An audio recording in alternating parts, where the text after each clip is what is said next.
നമസ്കാരം, എല്ലാവർക്കും മാർക്കറ്റ് റിപ്പോർട്ടിലേക്ക് സ്വാഗതം. ഞാൻ പ്രതീഷ്. അപ്പോൾ ഇന്നും നമ്മളുടെ മാർക്കറ്റ് നല്ല രീതിയിലുള്ള വോളറ്റൈൽ മാർക്കറ്റ് ആയിരുന്നു. പക്ഷെ പ്രത്യേകിച്ച് മാറ്റങ്ങളൊന്നും സംഭവിച്ചിട്ടില്ല. എവിടെയാണോ മാർക്കറ്റ് ഇന്ന് ഓപ്പൺ ചെയ്തത് അതേ റേഞ്ചിൽ തന്നെയൊക്കെ ഏറെക്കുറെ വന്ന് ക്ലോസ് ചെയ്യുന്ന രീതിയിൽ മാർക്കറ്റ് നിൽക്കുകയും ചെയ്തു.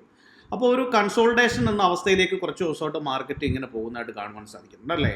പക്ഷേ ഈ കൺസോൾട്ടേഷൻ രീതിയിലേക്ക് മാർക്കറ്റ് പോയി എങ്കിലും ഒരു ബെയറിഷ് വിത്ത് കൺസോൾട്ടേഷൻ എന്ന അവസ്ഥയിൽ തന്നെയാണ് നിലവിൽ നിൽക്കുന്നത്. പക്ഷേ ഇന്നും ഒന്ന് തിരിച്ചൊരു മുന്നേറ്റത്തിലേക്ക് പോകാൻ ശ്രമിച്ചുവെങ്കിലും അത് പരാജയപ്പെട്ട് വീണ്ടും പഴയ സ്ഥാനത്ത് തന്നെ വന്ന് നിൽക്കുന്ന ഒരു മാർക്കറ്റിനെയാണ് നമുക്ക് കാണുവാൻ സാധിക്കുന്നത്. ഇപ്പോൾ നിഫ്റ്റിയുടെ ചാർട്ടാണ് നിങ്ങൾ ഇവിടെ വൺ ഡേ ചാർട്ടാണ് ഇവിടെ കാണുന്നത്.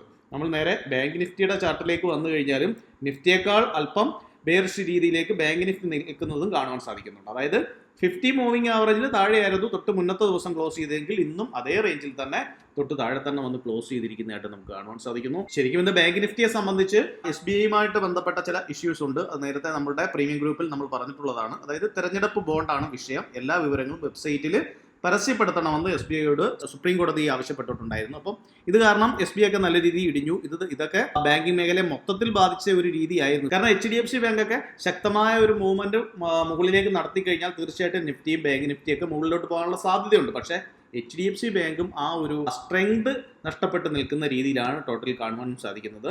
എങ്ങനെ വന്നാലും ഇന്ന് ബാങ്ക് നിഫ്റ്റിയിൽ ഹൈലി വോളറ്റൈൽ ആയിരുന്നു മാർക്കറ്റ്. നിങ്ങൾക്കറിയാം, അതിശക്തമായിട്ടുള്ള വോളറ്റിലിറ്റി നിലനിൽക്കുന്ന ഒരു സമയം തന്നെയായിരുന്നു. ബാങ്ക് നിഫ്റ്റിയുടെ ഒരു 5 മിനിറ്റ് ചാർട്ടിലേക്ക് വന്നു കഴിഞ്ഞാൽ നിങ്ങൾക്ക് കാര്യങ്ങൾ കുറച്ചുകൂടി വ്യക്തമാകും. കണ്ടില്ലേ, ബാങ്ക് നിഫ്റ്റി ഇന്ന് മാർക്കറ്റ് ഓപ്പൺ ചെയ്തത് ഏറെക്കുറെ ഈ റേഞ്ചിലായിരുന്നെങ്കിൽ അവിടെ നിന്നും അതിശക്തമായിട്ട് എത്ര പോയിന്റ് ആണ്, ഒരു 650 പോയിന്റോളം താഴേക്ക് ഇടിഞ്ഞ് താഴേക്ക് വരുന്നതായിട്ട് കാണുവാൻ സാധിച്ചു. അതിനുശേഷം അവിടെ നിന്നും അതിശക്തമായ റിക്കവർ ചെയ്ത് എത്ര പോയിന്റ് വരെ പോയി നോക്കൂ, ഒരു 700 പോയിന്റ് തന്നെ മുകളിലേക്ക് പോകുന്നതായിട്ടും കാണുവാൻ സാധിച്ചു. അപ്പോൾ ഇങ്ങനെ ശക്തമായിട്ടുള്ള വോളറ്റിലിറ്റി തന്നെയാണ് മാർക്കറ്റിൽ നിലനിൽക്കുന്നത്. നമ്മൾ നേരത്തെ സംസാരിച്ചതാണ് കഴിഞ്ഞ ദിവസങ്ങളിലൊക്കെ. അതായത് ഇലക്ഷൻ എന്നൊരു സംഭവം കിടക്കുമ്പോൾ തീർച്ചയായിട്ടും ഇതേ രീതിയിൽ അല്ലെങ്കിൽ ഇതിനേക്കാൾ ഭീകരമായിട്ടുള്ള വോളറ്റിലിറ്റി ഒക്കെ ഉണ്ടാകാനുള്ള സാധ്യത തന്നെയാണ് മാർക്കറ്റിൽ എന്ന് പറഞ്ഞു അല്ലേ. ഇനി നമ്മൾ നിഫ്റ്റിയെ സംബന്ധിച്ച് നോക്കുകയാണെങ്കിലും ഇത് 5 മിനിറ്റ് ചാർട്ടാണെന്ന് ഞാൻ പറഞ്ഞു. നിഫ്റ്റിയെ സംബന്ധിച്ച് നോക്കുകയാണെങ്കിൽ നോക്കൂ, നേരത്തെ ഉണ്ടായിരുന്ന ദിവസങ്ങളിലും ഈ ഒരു റേഞ്ച് എന്നത് വളരെ പ്രധാനപ്പെട്ട റേഞ്ചായിട്ട് മാറുന്നുണ്ട്. അതായത് 21,900 എന്ന റേഞ്ചിൽ നിന്ന് പല തവണ സപ്പോർട്ട് എടുത്ത് മാർക്കറ്റ് മുകളിലേക്ക് കുതിക്കുന്നതായിട്ട് കാണുവാൻ സാധിക്കുന്നുണ്ടായിരുന്നു. നോക്കൂ, മുന്നേ ഉള്ള ദിവസങ്ങളിൽ 21,900 തന്നെ വന്ന് സപ്പോർട്ട് എടുത്ത് മുകളിലേക്ക് പോകുന്നു, വീണ്ടും താഴെ വന്നുവെങ്കിലും വീണ്ടും മുകളിലേക്ക് പോയി. അതിനുശേഷം മാർക്കറ്റ് പിന്നീട് അത് നോക്കൂ, അടുത്ത ദിവസവും മാർക്കറ്റ് ഏറെക്കുറെ ആ റേഞ്ച് ഒരു 21,933 എന്ന ആ ഒരു ലെവലിൽ നിന്ന് സപ്പോർട്ട് എടുത്ത് മുകളിലേക്ക് പോകുന്നു. അതിനുശേഷം പിന്നീട് ഒരു ദിവസം എവിടെയാണ് അതേ റേഞ്ച് തന്നെ 21,934 എന്ന റേഞ്ചിൽ വീണ്ടും സപ്പോർട്ട് എടുത്ത് മുകളിലേക്ക് പോകുന്നു. ഇന്ന് സംഭവിച്ചതും ഒട്ടും വ്യത്യസ്തമായിരുന്നില്ല. ഇന്ന് മാർക്കറ്റ് കുറച്ചുകൂടെ താഴെ വന്നു, ഒരു 21,916 എന്ന അവസ്ഥയിലേക്ക് മാർക്കറ്റ് വരികയും അവിടെ നിന്നും ശക്തമായി സപ്പോർട്ട് എടുത്ത് മുകളിലേക്ക് പോവുകയും ചെയ്യുന്നു. അപ്പോൾ തീർച്ചയായിട്ടും നിഫ്റ്റിയെ സംബന്ധിച്ച് 21,900 എന്ന റേഞ്ച് ഒരു പ്രധാനപ്പെട്ട സപ്പോർട്ടായിട്ട് മാറുന്നതായിട്ട് കാണുവാൻ സാധിക്കും. പക്ഷേ എന്നിരുന്നാലും നമ്മൾ ഇന്നലെ സംസാരിച്ചതുപോലെ തന്നെ നിഫ്റ്റിയെ സംബന്ധിച്ച് താഴേക്ക് വന്നു കഴിഞ്ഞാൽ 21,800 എന്ന ഒരു ഏരിയ വളരെ പ്രധാനപ്പെട്ട സപ്പോർട്ടാണ്. 800 ബ്രേക്ക് ചെയ്താൽ മാർക്കറ്റ് ഒരു ബെയറിഷിലേക്ക് വന്നു എന്ന് തന്നെ നമുക്ക് കരുതാം. ഇനി നിലവിലുള്ള സപ്പോർട്ട് എന്ന അവസ്ഥ ഒരു 21,900 നിന്ന് പല തവണ മാർക്കറ്റ് മുകളിലേക്ക് പോകാൻ ശ്രമിക്കുന്നതായിട്ട് നമുക്ക് കാണുവാൻ സാധിക്കുന്നു. ഇനി മുകളിലേക്ക് പോയാലോ, മുകളിലേക്ക് പോയി കഴിഞ്ഞാൽ 22,150 അല്ലെങ്കിൽ 200 എന്ന ഒരു റേഞ്ച് ഒരു പ്രധാനപ്പെട്ട റെസിസ്റ്റൻസ് ആയിട്ട് നമുക്ക് കാണുവാൻ സാധിക്കുന്നു. അപ്പോൾ ഈ ഒരു റേഞ്ചിനകത്താണ് ഏറെക്കുറെ മാർക്കറ്റ് കുറച്ച് ദിവസമായിട്ട് കിടന്ന് കളിക്കുന്നത്.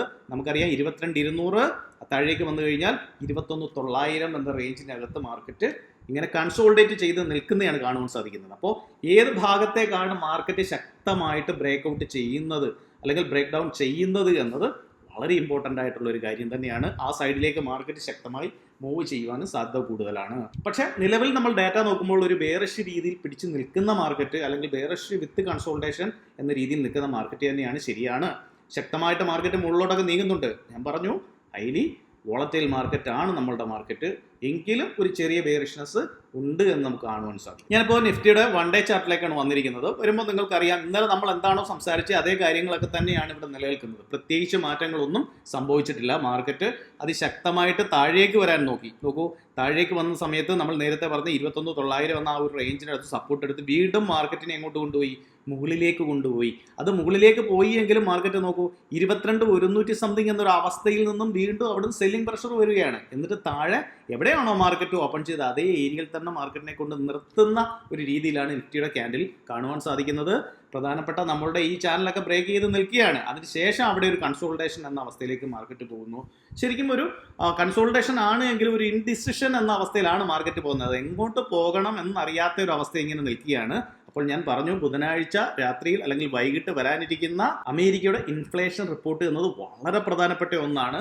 അപ്പോൾ അത് പോസിറ്റീവ് ആണോ നെഗറ്റീവ് ആണോ അതോ നോർമൽ രീതിയിൽ തന്നെ പ്രത്യേകിച്ച് മാറ്റമൊന്നുമില്ലാതെ നിലനിർത്തുകയാണോ ഞാൻ ഇൻഫ്ലേഷൻ എന്നാണ് പറഞ്ഞത്, അമേരിക്കയുടെ പലിശ നിരക്കിന്റെ കാര്യമാണ് ഞാൻ പറഞ്ഞത്. ഓക്കെ, അപ്പോൾ പലിശ നിരക്കിന്റെ റിപ്പോർട്ട് ബുധനാഴ്ച വരികയാണ്. അപ്പോൾ അത് കൂട്ടുകയാണോ കുറയ്ക്കുകയാണോ അതോ അതുപോലെ തന്നെ നിലനിർത്തുകയാണോ എന്ന് നമ്മൾ തീർച്ചയായിട്ടും വാച്ച് ചെയ്യണം. അപ്പോൾ അതൊക്കെ മാർക്കറ്റിനെ നല്ല രീതിയിൽ സ്വാധീനിക്കാനുള്ള കാരണമായി മാറാം. അപ്പോൾ ഇന്നലെ പറഞ്ഞതിൽ നിന്നും വ്യത്യസ്തമായിട്ട് യാതൊരു കാര്യവും ഇന്ന് പറയാനില്ല.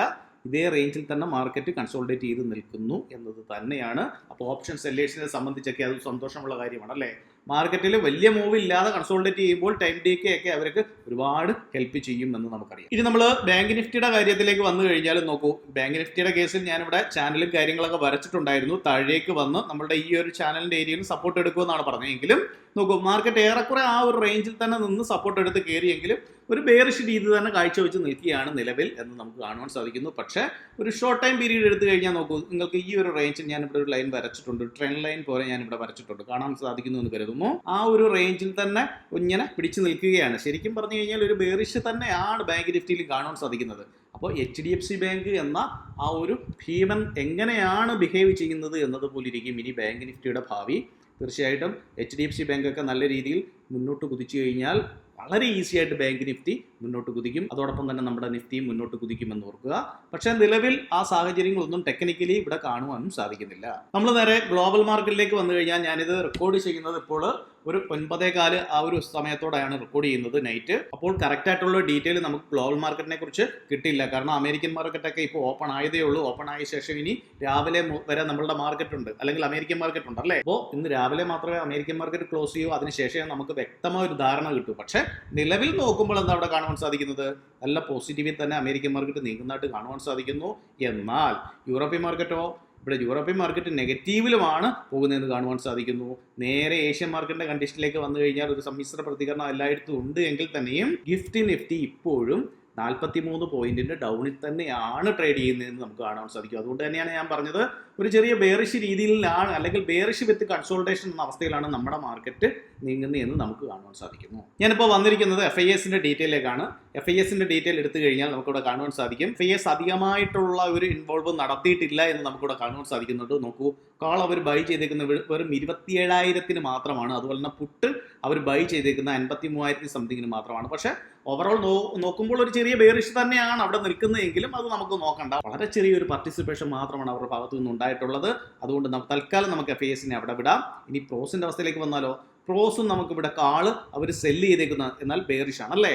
പുട്ട് അവർ ബൈ ചെയ്യുക, അതും ബെയറിഷ് ആണ്. അപ്പോൾ ഇവിടെ രണ്ടും കൂടി ചെറിയ രീതിയിൽ മാത്രമേ ഉള്ളൂ ശരിക്കും, എങ്കിലും അതും ബെയറിഷിൽ തന്നെ നിൽക്കുന്നു എന്ന് കാണുവാൻ സാധിക്കുന്നു. രണ്ടും FISഉം പ്രോസും വളരെ ചെറിയൊരു ക്വാണ്ടിറ്റി മാത്രമാണ് കാര്യങ്ങൾ മുന്നോട്ട് വെച്ചിട്ടുള്ളത്. അതുകൊണ്ട് തന്നെയാണ് ഈ ഒരു കൺസോൾട്ടേഷൻ എന്ന അവസ്ഥ കുറച്ചുകൂടെ മുന്നോട്ട് പോകുന്നതെന്ന് നമുക്ക് കാണുവാൻ സാധിക്കും.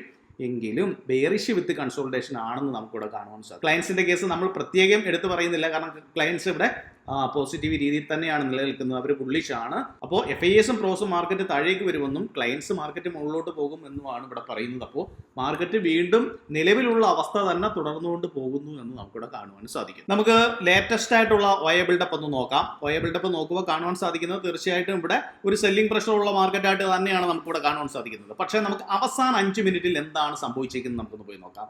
അവസാന 5 മിനിറ്റിൽ ഇവിടെ സംഭവിച്ചിരിക്കുന്നത് പുട്ട് സെല്ലേഴ്സ്, അതായത് കണ്ടില്ലേ 22,000 നിന്ന് പുട്ട് സെല്ലേഴ്സ് നല്ല രീതിയിൽ അൺവൈൻഡിങ് ആവുന്നതായിട്ട് നമുക്കിവിടെ കാണുവാൻ സാധിക്കുന്നുണ്ട്. ഇനി നമുക്ക് ഓവറോൾ ഉള്ള ഒരു രീതി നോക്കിക്കഴിഞ്ഞാൽ ഇവിടെ കാണുവാൻ സാധിക്കുന്നത് കണ്ടില്ലേ, പുട്ട് സെല്ലേഴ്സ് ഒക്കെ നല്ല രീതി 22,000 നിന്നും അൺവൈൻഡിങ് ആയിരിക്കുന്നതായിട്ട് കാണുവാൻ സാധിക്കുന്നു. എങ്ങനെ നോക്കിയാലും മാർക്കറ്റിൽ അല്പം ഒരു ബെയറിഷ് രീതിക്ക് മുൻഗണന കൊടുക്കുന്ന രീതിയിലാണ് ലേറ്റസ്റ്റ് ആയിട്ടുള്ള OI ബിൽഡപ്പ് കാണുവാനും സാധിക്കുന്നത്. ഇനി നമ്മൾ ഓവറോൾ ഓപ്പൺ ഇൻട്രസ്റ്റിലേക്ക് പോയി കഴിഞ്ഞാൽ നമുക്കിവിടെ കാണുവാൻ സാധിക്കുന്നത്, ഞാനിവിടെ ഇന്റർഡേ ആണ് എടുക്കുന്നത്. ഇന്റർഡേ എടുത്തു കഴിഞ്ഞാൽ നോക്കൂ, ശരിക്കും അതും ഒരു ബെയറിഷ് രീതി തന്നെ നിലനിർത്തുന്ന രീതിയാണ്. കാരണം നോക്കൂ, ഇവിടെ 0.78 ആണ് PCR എന്ന് കാണാൻ സാധിക്കുന്നു. അപ്പോൾ ബെയറിഷ് വിത്ത് കൺസോൾട്ടേഷൻ എന്ന അവസ്ഥയിലാണ് കാര്യങ്ങൾ മുന്നോട്ട് പോകുന്നത്. ഓവറോൾ ഉള്ള ഒരു PCR നോക്കിക്കഴിഞ്ഞാലും നമുക്ക് കാണാൻ സാധിക്കും 0.8 ആണ്, ഒരു ന്യൂട്രൽ റേഞ്ചിലൂടെയാണ് കാര്യങ്ങൾ പോകുന്നതെന്ന് പറയാൻ സാധിക്കും. നേരെ വൈ ബിൽഡപ്പ് നോക്കുമ്പോൾ നിങ്ങൾക്ക് കാണുവാൻ സാധിക്കുന്നത് നോക്കൂ 22,200 വളരെ വലിയൊരു വൈ ബിൽഡപ്പ്, അതുപോലെ തന്നെ 22,500 വളരെ വലിയൊരു വൈ ബിൽഡപ്പ് കാണുവാൻ സാധിക്കുന്നു. ഞാൻ പറഞ്ഞു 22,200 എന്നത് വളരെ പ്രധാന റേഞ്ചാണ്. നിഫ്റ്റിയെ സംബന്ധിച്ച് റെസിസ്റ്റൻസ് എന്നത് വളരെ വലിയൊരു റെസിസ്റ്റ് തന്നെയാണ്. താഴേക്ക് വന്നു കഴിഞ്ഞാൽ ഞാൻ പറഞ്ഞു 21,800 എന്നത് വളരെ പ്രധാനപ്പെട്ട സപ്പോർട്ടാണെന്ന് ഞാൻ പറഞ്ഞു. ഇനി 21,900 എന്നത് വളരെ രസകരമായിട്ടുള്ള ഒരു സപ്പോർട്ട് തന്നെയാണ്. പല പ്രാവശ്യം അവിടെ നിന്നും നിഫ്റ്റി സപ്പോർട്ട് എടുത്ത് കയറി പോകുന്നതും നമുക്ക് കാണുവാൻ സാധിച്ചു. നിഫ്റ്റി ഒരു കൺസോൾട്ടേഷൻ വിത്ത് ബെയറിഷ് എന്ന അവസ്ഥയിൽ തന്നെയാണ് നിലവിൽ നിൽക്കുന്നതെന്ന് നമുക്ക് അറിയാൻ സാധിക്കും. അതുപോലെ തന്നെ എന്നും ഞാൻ പറയുന്നതാണ്, നമ്മളുടെ ഫ്യൂച്ചർ ആൻഡ് ഓപ്ഷൻ കോഴ്സ് മുന്നോട്ട് പോകുന്നുണ്ട്. മലയാളത്തിൽ വളരെ ലളിതമായിട്ട് നിങ്ങൾക്ക് ഫ്യൂച്ചർ ആൻഡ് ഓപ്ഷൻ കോഴ്സ് തുടക്കം മുതൽ അവസാനം വരെ, അതായത് പ്രോ ലെവൽ വരെ നിങ്ങൾക്ക് കാര്യങ്ങൾ മനസ്സിലാക്കിയെടുക്കാൻ സാധിക്കും. താല്പര്യമുള്ളവർക്ക് ഈ വാട്സ്ആപ്പ് നമ്പറിൽ, അതായത് സ്ക്രീനിൽ കാണുന്ന വാട്സ്ആപ്പ് നമ്പറിൽ ബന്ധപ്പെടാം. അപ്പോൾ ഇന്ന് നമുക്ക് ആദ്യം കാര്യങ്ങളൊന്നും പറയാനില്ലായിരുന്നു, കാരണം മാർക്കറ്റിൽ പ്രത്യേകിച്ചൊന്നും സംഭവിച്ചില്ല. ഒരു കൺസോൾട്ടേഷൻ ആയിട്ട് അങ്ങനെ നിൽക്കുകയാണ് ചെയ്തത്. അപ്പോൾ നേരത്തെ പറഞ്ഞിരുന്ന കാര്യങ്ങൾ തന്നെയാണ് നിലവിൽ മാർക്കറ്റിൽ നിലനിൽക്കുന്നത്. ഇനി നാളത്തെ മാർക്കറ്റിൽ എന്തെങ്കിലും മാറ്റങ്ങൾ വന്നാൽ മാത്രമേ നമുക്ക് അതിനെക്കുറിച്ച് സംസാരിക്കാൻ പറ്റത്തുള്ളൂ. അപ്പോൾ ഇത്രയും കാര്യങ്ങളാണ് നിങ്ങളോട് പറയാനുള്ളത്. അപ്പോൾ ഈ ആഴ്ച എല്ലാവർക്കും നല്ലൊരു പ്രോഫിറ്റബിൾ ഡേ ആകട്ടെ എന്ന് ആശംസിക്കുന്നു. നന്ദി, നമസ്കാരം.